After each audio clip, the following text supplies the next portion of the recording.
Deep beneath the windswept plains of rural Kansas, hidden under an unremarkable patch of farmland, there is a luxury skyscraper.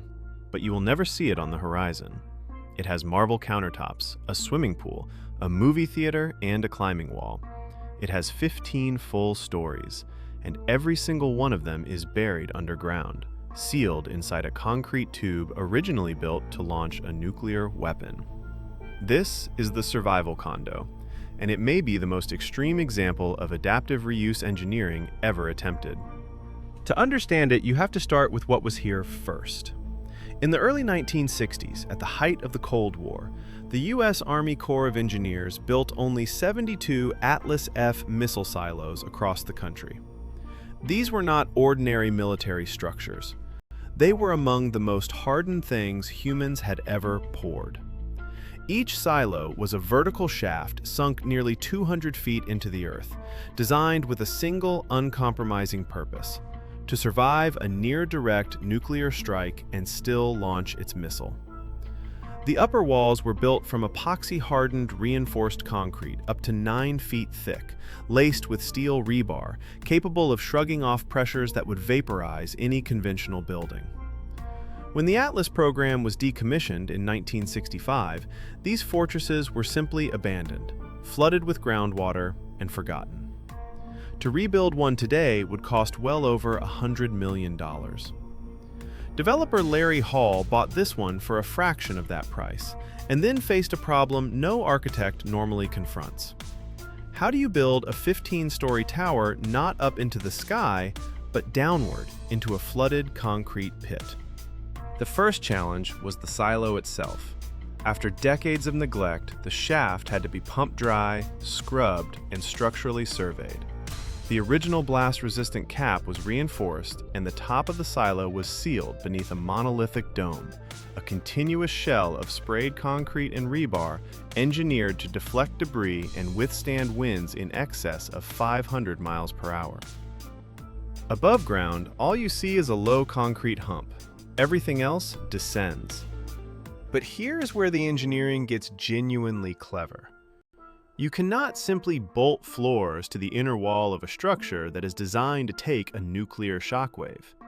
If you did, every bit of seismic energy that hit the outer shell would transfer straight into the living spaces, shattering furniture, fixtures, and bones.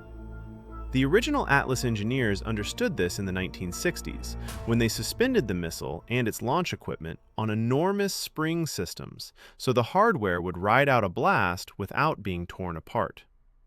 The Survival Condo borrows that same philosophy. The interior structure is engineered to be mechanically decoupled from the outer concrete tube, so that the shell can flex and absorb a shockwave, while the inhabited floors remain comparatively still. It is the same principle a skyscraper uses to survive an earthquake, just inverted and buried. Now consider the most unforgiving problem of all: keeping 75 people alive, sealed in a concrete cylinder for up to 5 years without ever opening the blast doors. Air is the first thing you would die without, and outside the door, that air could be radioactive, biological, or chemically poisoned. So the facility runs a closed-loop life support system built around military-grade NBC filtration, designed to scrub nuclear, biological, and chemical contaminants out of any incoming air. Outside air is pulled through blast valves that slam shut against a pressure wave, then forced through layers of pre-filters, activated carbon, and HEPA-grade elements that trap radioactive dust and pathogens down to a fraction of a micron. The interior is held at positive pressure, slightly higher than the outside world, so that if any seal develops a crack, clean air pushes out rather than letting contaminated air leak in. And because radioactive fallout is essentially fine ash, the system includes dedicated volcanic ash-style particulate scrubbing to keep those particles from ever reaching a single resident's lungs. Air alone does not make a building self-sustaining. The Survival Condo is engineered to run completely off the grid because the entire point is to function when the grid no longer exists. Power is layered for redundancy: a tie to the conventional utility line when it works, backed by diesel generators, supported by wind energy and large battery banks that store charge for the times when nothing else is turning. If one source fails, another carries the load, with the goal of indefinite operation under careful energy management. Water is treated the same way. A reserve of roughly 75,000 gallons sits in storage, fed by multiple supply lines and cleaned through reverse osmosis purification, then recycled rather than discarded. Then comes food, the hardest closed loop of all. 2 of the underground levels are devoted to agriculture. Hydroponic gardens grow vegetables and fruit under artificial light with no soil and tightly controlled nutrients, while an aquaculture system raises fish like tilapia in recirculating tanks. The waste from the fish feeds the plants clean the water, and the cycle turns over and over. Combined with a deep stockpile of long shelf-life food, the system is engineered to feed every resident for years, all without a single trip to the surface. And yet the engineers understood that survival is not only physical. Lock human beings inside a windowless concrete tube for years, and the mind begins to break long before the body does.